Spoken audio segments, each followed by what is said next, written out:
Insider, bringing you results from Week 4 of high school football action.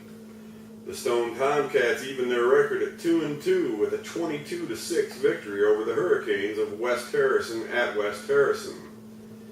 After kicking off to start the game, the Tomcats allowed the West Harrison Hurricanes 6 plays and a punt and took over at their own 33-yard line. The Tomcats wasted no time getting on the scoreboard when on the first play from scrimmage, Clint Hatton hit Sharmon McGee with a pass at the 50-yard line. Fellow wide receiver Lee Redeemer came across the field and flattened a Hurricane defender, leaving Sharmon free to romp into the end zone. Redeemer, serving as the holder for place kicker Sam Fountain on the PAT attempt, took a high snap and then scampered around the left end, giving the Tomcats an 8-0 lead with 8:47 left on the clock in the first quarter. After the ensuing kickoff, West Harrison got another 7 plays, once again punted, and the Tomcats took over at their 21-yard line. They then put together a 6-play, 79-yard drive that was capped off when D. Arrington plunged in from the 1-yard line. Fountain kicked the PAT, and the Tomcats had a 15-0 lead with 2:18 remaining in the first quarter. We'll take a break, go to a commercial, and when we come back, we'll talk about the second quarter. Hudson Farm Supply at 336 Hall Street in Wiggins is your home for all things farm related.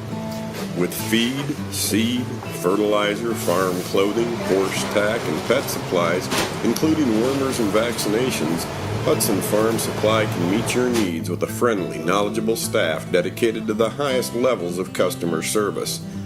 If you have a farm supply related question and the staff at Hudson Farm Supply do not have the answer, they won't rest until they get it.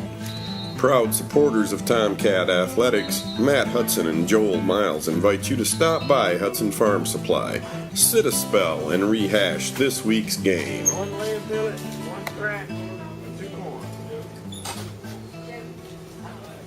Thank you very much. Come shop with us at Hudson Farm Supply. We're back with the Tomcat Insider.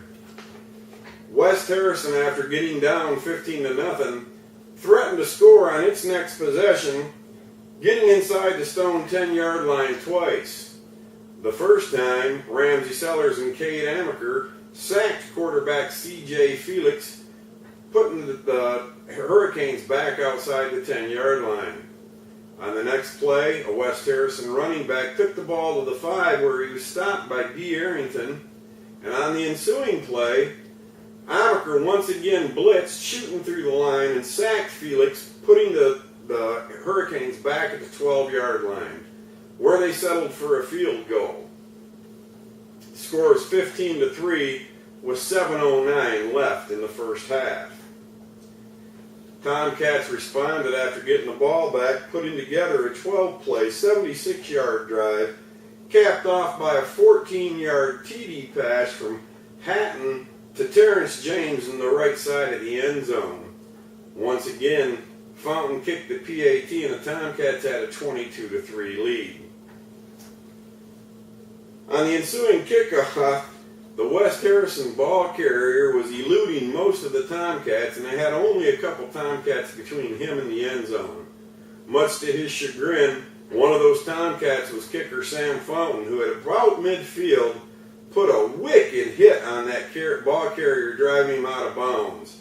I'm kind of convinced that convinced Fountain that football was a game he could really love. He whipped off his helmet and did a little dance on the sideline, taking a chance on perhaps drawing an excessive celebration penalty. But, you know, when those little kickers get in a shot like that, they've got to just enjoy themselves all they can. It was great.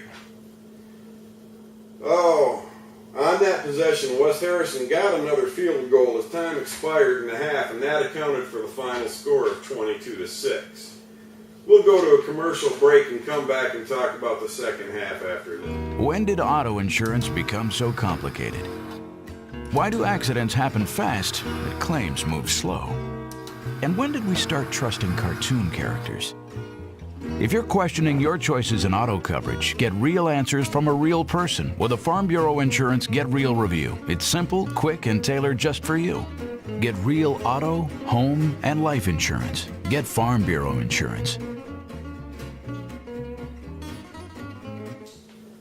We're back with the Tomcat Insider. In the second half of Friday's game, there was no more scoring. But as Jim Archibald, the defensive coordinator for the Stone High Tomcats, said, it was the best half of football the Stone defense has played all season long.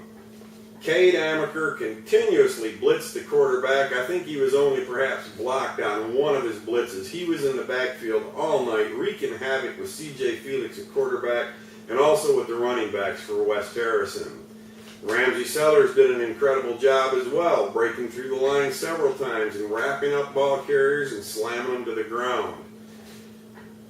They went back and forth. There were several punts.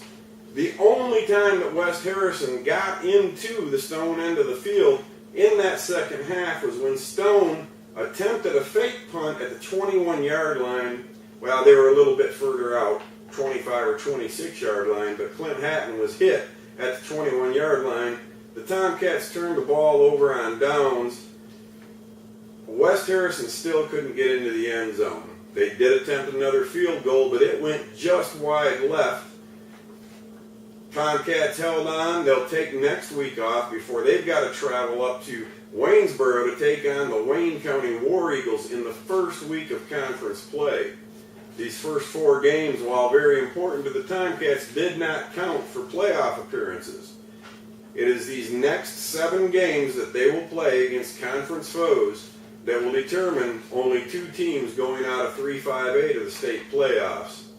Sportscasters, sports writers, football aficionados around the state will tell you 3-5A is without a doubt the toughest region in the state of Mississippi for high school football. 3 of the teams in 3-5A, Picayune, Wayne County, and West Jones, are rated in the top 5 in the state, not just in Class 5A, but in high school football, period. The Insider will be back next Thursday with a coach's show featuring head coach Brian Oakes and play-by-play commentator Coach Todd Miller from the basketball team. We'll look forward to seeing you next Thursday. Until then, take care and God bless.